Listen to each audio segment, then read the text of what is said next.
Before we journey into one of history's most consequential military decisions, I invite you to join our community of history enthusiasts by clicking the subscribe button.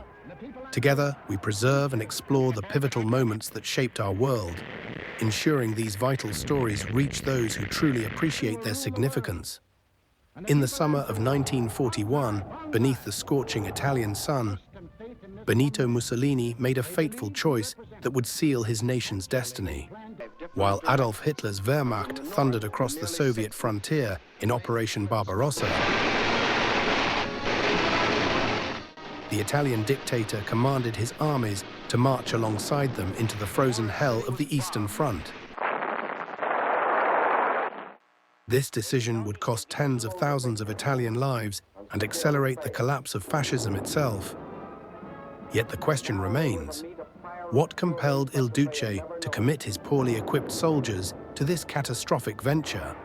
The answer reveals a tale of wounded pride, strategic miscalculation, and the dangerous allure of imperial ambition. The relationship between Mussolini and Hitler had always been complicated, marked by alternating waves of ego and reluctant cooperation. When the Austrian corporal first seized power in Germany during 1933, the Italian leader viewed him as an upstart imitator, a crude copy of his own political revolution. Mussolini had, after all, established Europe's first fascist state more than a decade earlier, and he considered himself the senior partner in this authoritarian alliance. However, by the late 1930s, the balance had shifted dramatically. Germany's military might had eclipsed Italy's capabilities, and the pupil had surpassed his mentor. This reversal gnawed at Mussolini's pride. When Hitler invaded Poland in September 1939, without consulting his Italian counterpart, Il Duce fumed privately, but remained silent publicly. His armed forces were unprepared for major conflict, lacking modern equipment, adequate training, and sufficient resources. The humiliation deepened during Italy's disastrous campaigns in Greece and North Africa, where British Commonwealth forces repeatedly defeated Italian armies that outnumbered them. German troops had to rescue their faltering ally on multiple occasions, transforming what Mussolini envisioned as a partnership of equals into something resembling a patron-client relationship. Yet the worst humiliation was still to come, and it would arrive with shocking swiftness. When Hitler launched Operation Barbarossa on the 22nd of June, 1941, Mussolini learned of the invasion not through diplomatic channels, but via radio broadcasts. The German Führer had deliberately excluded his Italian ally from planning the most massive military operation in human history. This calculated snub wounded Mussolini deeply, striking at the core of his self-image as Europe's premier fascist leader. Within hours of hearing the news, Il Duce contacted Berlin and insisted that Italy participate in the crusade against Bolshevism. Hitler, somewhat surprised by this eagerness, initially tried to discourage Italian involvement, suggesting that economic assistance would prove more valuable than military participation. But Mussolini would not be denied his place at the table of conquest. The Italian dictator's motivations extended beyond mere wounded vanity, though pride certainly played its part. Mussolini genuinely believed that the Soviet Union would collapse within weeks under the Wehrmacht's onslaught, and he desperately wanted Italy to claim its share of the spoils when victory arrived. He envisioned Italian occupation zones in Soviet territory, access to Ukrainian grain and Caucasian oil, and most importantly, recognition as a great power worthy of respect.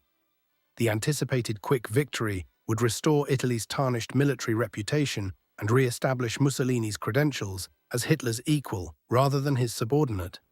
Furthermore, ideological considerations genuinely influenced his thinking, as he viewed communism as fascism's mortal enemy and saw the Eastern Campaign as a historic opportunity to eradicate this rival system forever.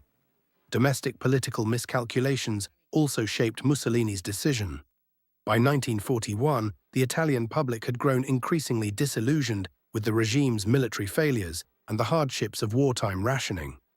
A victorious campaign in Russia might revive popular enthusiasm for fascism and silence growing criticism. Additionally, Mussolini worried about Germany winning the conflict without Italian participation. which would leave Italy entirely dependent on German goodwill in the post-war settlement. He feared that absence from the Eastern Front would condemn his nation to permanent second-class status within the Axis alliance. These concerns pushed him toward a decision that cooler heads might have avoided, but Mussolini had never been known for cautious deliberation. The Italian Expeditionary Corps in Russia, initially consisting of approximately 62,000 men, departed for the Eastern Front in July 1941. These soldiers, drawn primarily from northern Italian divisions, arrived with inadequate winter clothing, obsolete weapons, and insufficient transportation. Their equipment paled in comparison to German standards, and their supply lines stretched dangerously thin across thousands of kilometers of hostile territory. Nevertheless, they marched eastward with determination, many genuinely believing in the fascist cause and hoping to prove Italian martial valor. The officers leading them harbored private doubts about the campaign's wisdom, but military discipline and political pressure kept these concerns unspoken. The Italian forces initially engaged in relatively minor operations along the southern sector of the Eastern Front, participating in the advance toward the Don River basin. During these early months, they achieved some modest tactical successes against surprised Soviet defenders, and casualty rates remained manageable. These limited victories allowed Mussolini to trumpet Italian contributions to the anti-communist crusade, providing him with the propaganda victories he desperately sought. However, as autumn arrived and the expected Soviet collapse failed to materialize, the situation grew increasingly ominous.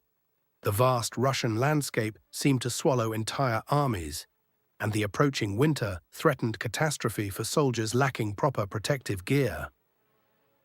Mussolini, still chasing the phantom of military glory, made an even more disastrous decision in the summer of 1942.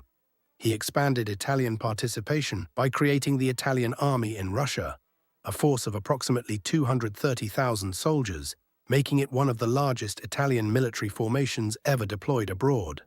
This massive commitment came despite mounting evidence that the Eastern Front had become a grinding war of attrition rather than the swift campaign originally anticipated.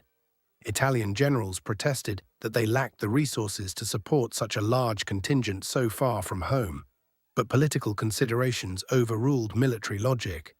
Mussolini remained convinced that substantial participation would guarantee Italy's seat at the victory table. Even as that victory receded ever further into the uncertain future, the Italian Eighth Army, as this enlarged force was designated, took up positions along the Don River during the autumn of 1942, defending a front stretching approximately 270 kilometers.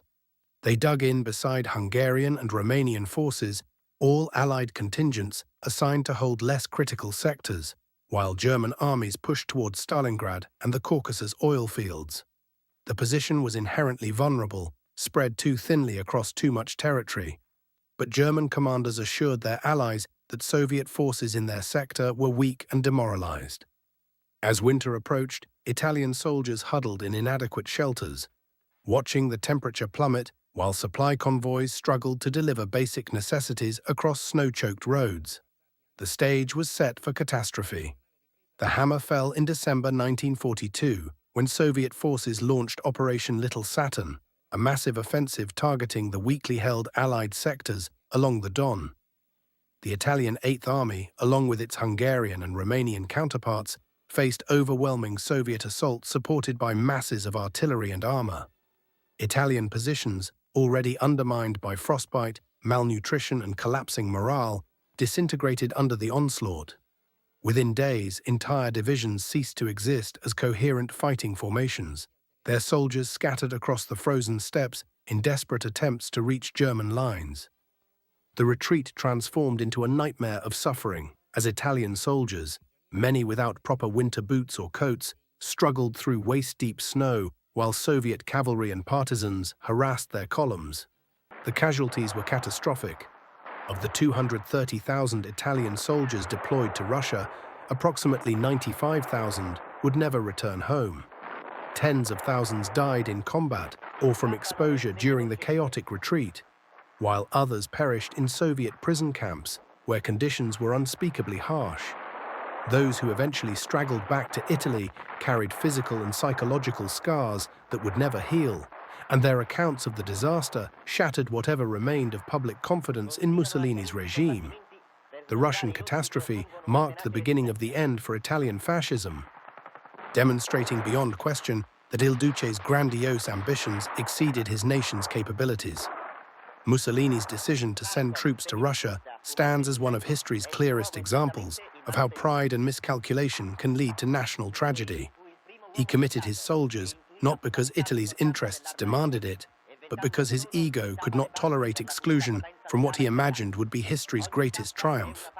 The men who froze to death on the Russian steppes paid the ultimate price for their leader's vanity, becoming casualties not of strategic necessity, but of one dictator's desperate attempt to maintain relevance in an alliance where his nation had become the junior partner. Their sacrifice achieved nothing except to accelerate Italy's defeat and hasten the downfall of the regime that sent them to their doom.